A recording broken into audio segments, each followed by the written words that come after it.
Comrade Parashar, confederation of central government employees and workers को मैं आमंत्रित करती हूँ। वो 5 मिनट के लिए बोलेंगे। उनके बाद कॉमरेड अमलाराम किसान सभा से।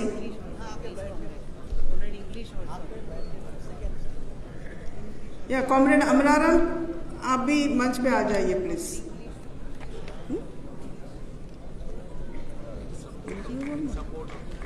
So, comrades, in support of the declaration that has been placed before you from all the 3 organizations, 5 comrades will be speaking from each for 5 minutes. So, first, Comrade Parashar, he's the Secretary General of the Confederation of Central Government Employees and Workers. He will speak, and after that, Comrade Amlaram will speak from All India Kisan Sabha. अध्यक्ष मंडल के सम्मानित सदस्यगण और तीनों संगठनों के महासचिव और सारे देश भर से पधारे हुए बहादुर साथियों, सर्वप्रथम मैं केंद्रीय कर्मचारियों के महासंघ confederation of central government employees and workers की ओर से आज के इस डिक्लेरेशन का पूरी तरह से समर्थन करता हूं और जो मांगे उसमें रखी गई हैं उनका भी पूरी तरह से समर्थन करता हूं। साथियों, मैं केंद्र सरकार के कर्मचारियों की ओर से किसान और मजदूरों के आंदोलन में केंद्रीय कर्मचारियों की ओर से पूरी सहभागिता देने के लिए यहां घोषणा करता हूं। किसानों का जो आंदोलन लगभग 1 वर्ष के लिए चला था, उस दौरान भी केंद्र सरकार के कर्मचारियों ने विभिन्न माध्यमों से अपनी सहभागिता प्रदर्शित की थी और आर्थिक मदद भी केंद्रीय कर्मचारियों के संगठनों की ओर से किसान आंदोलन के लिए प्रदान की गई थी। ये मैं आपको बहुत बहुत मुबारकबाद देना चाहूंगा कि पहली बार किसानों के इस आंदोलन ने इस देश की तानाशाही और अधिनायकवादी सरकार को घुटनों के बल ला दिया। ये पहला काम आप लोगों ने ऐसा किया जिससे इस सरकार को कदम पीछे खींचने पड़े और 3 बिल वापस लेने पड़े, लेकिन फिर भी उसकी नीयत में अभी सुधार नहीं है। एमएसपी के लिए अभी कोई ठोस कार्रवाई नहीं की गई है। केंद्र सरकार के विभागों के ऊपर भी इस सरकार की नीतियों का बहुत बड़ा दुष्प्रभाव पड़ रहा है।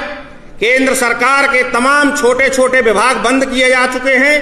ऐसे बहुत से विभाग थे जो जरूरी थे, प्रिंटिंग, स्टेशनरी, डीजी, एसएनडी और तमाम ड्रग मैन्युफैक्चरिंग डिपार्टमेंट, सभी को बंद कर दिया था।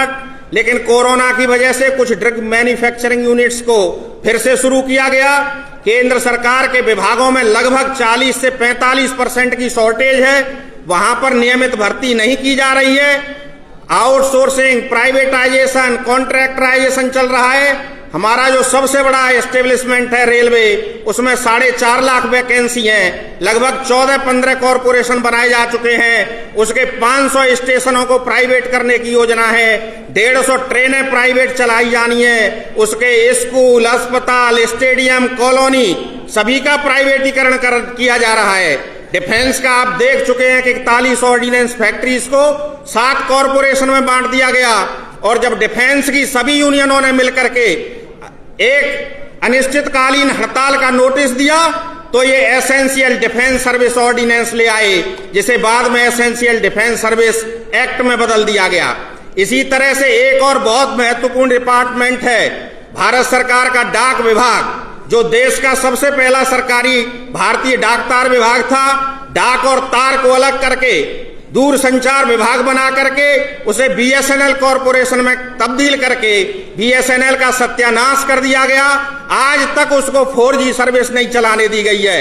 इसी तरह से पोस्टल डिपार्टमेंट, जो देश के हर गांव तक पहुंचा हुआ है, देश के गरीब लोगों का जिसमें ज्यादातर पैसा जमा होता है, देश की गरीब जनता का जिसके ऊपर विश्वास होता है, उस post office small saving bank scheme को खत्म करने का प्रयास ये सरकार कर रही है। एक private bank India post payment bank नाम से लाई गई है और उस पीओएसबी जो भारत सरकार की स्कीम है, वित्त मंत्रालय की स्कीम है जिसमें सभी बैंकों से उसमें जमा होने वाले पैसे पर ज्यादा ब्याज दिया जाता है।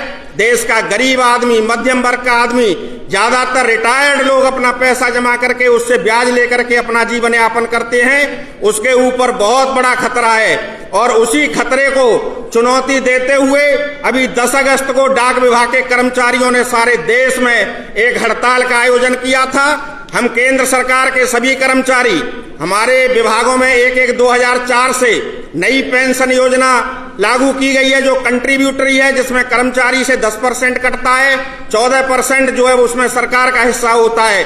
वो ओपीएस को रेस्टोर करने के लिए, कर्मचारियों की भर्ती करने के लिए, क्योंकि कोरोना काल में भी जब ये तमाम संकट आया तब सभी सरकारी कर्मचारी ही काम कर रहे थे।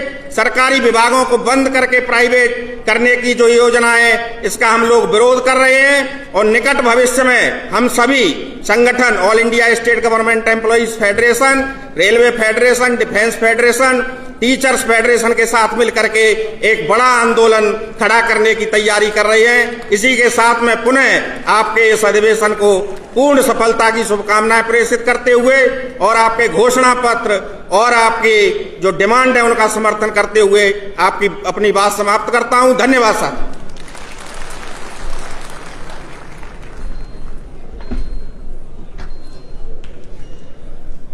अब आपके सामने अखिल भारतीय किसान सभा के हमारे पूर्व अध्यक्ष कॉमरेड अमराराम जी अपनी बात रखेंगे and after that comrade Lalitha Balan from the all India agriculture workers union kindly come on the stage.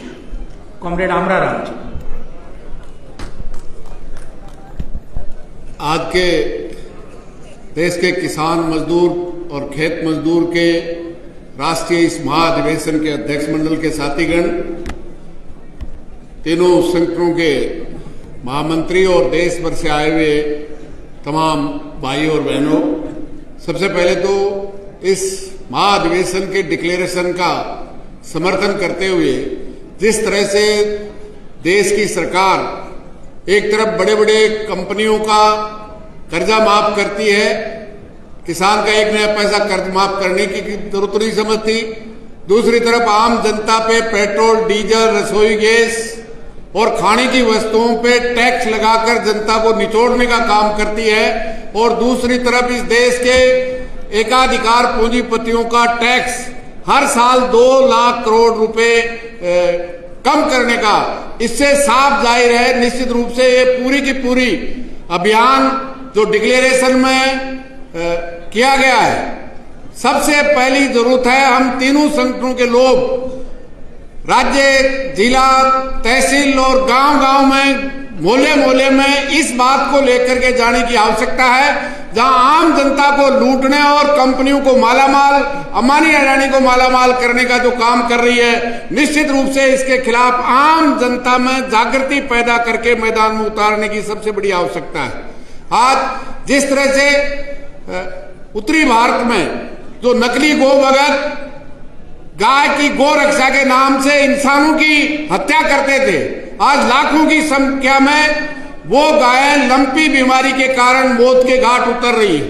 देश में उन्हीं नकली गोवक्तों की देश में सरकार है, डबल इंजन की सरकार उत्तर प्रदेश, हरियाणा, अन्य राज्यों में है, लेकिन एक भी टीका देश के उन गाय जो लंपी बीमारी से मौत के घाट उतर रही है, न टीका है, न दवाई है और न किसी भी तरह का, निश्चित रूप से इसको महामारी, अभी तो ये उत्तर भारत में है लेकिन निश्चित रूप से पूरे देश में फैलने की आशंका है। इसको महामारी घोषित किया जाए, टीका किया जाए और दवाई, और जिनके पशु मरे हैं, क्योंकि खेती के बाद केवल पशुधन से आय थी वो भी तहस नहस हो रही है और बाकी जानवरों में भी फैलने की आवश्यकता अभी संभावना है। इसलिए निश्चित रूप से सबसे महत्वपूर्ण बात इस अधिवेशन की है कि आम जनता के बीच जो असंतोष है उसको लोगों के बीच में लेके जाना है, और इसका नतीजा अभी राजस्थान में 26 और 27 तारीख को स्टूडेंट यूनियन का चुनाव हुआ, और मैं आपको इन्फॉर्म करते हुए खुशी है कि पहली बार स्टूडेंट फेडरेशन ऑफ इंडिया ने बहुत बड़ी जीत, ऐतिहासिक जीत हासिल की है। और जो राजस्थान में सरकार कर रहे हैं वो तमाम यूनिवर्सिटियों से एक भी यूनिवर्सिटी में सफल नहीं हो पाई। और एबीवीपी जो भारतीय जनता पार्टी के नेतृत्व में स्टूडेंट विंग है, राजस्थान के सबसे बड़े विश्वविद्यालय राजस्थान विश्वविद्यालय जयपुर और जोधपुर में, जिनकी जमानत जब्त देश राजस्थान के विद्यार्थियों ने करने का काम किया है। मैं समझता हूं ये मूड जो मोदी मोदी करके जो नौजवान मोदी ने अपने झूठे वायदों में किया था, वो तमाम अब उनकी नीतियों के खिलाफ लड़ने के लिए मैदान में है। अब हमें आवश्यकता है कि किसान मजदूर और खेत मजदूर टीम बनाकर एक एक घर तक इस लूट के राज को और उस लूट के साथ मेहनत कश को बांट के कंपनियों को मालामाल करने की जो नीतियां हैं, इनके खिलाफ इस महाधिवेशन के डिक्लेरेशन को एक एक घर तक लेके जाएंगे। और मोदी को जिस तरह से किसान मजदूर ने हराने का काम किया है, हराने का काम करेंगे और गद्दी से उतारने का काम करेंगे। बहुत बहुत धन्यवाद। किसान मजदूर एकता जिंदाबाद, किसान मजदूर एकता जिंदाबाद।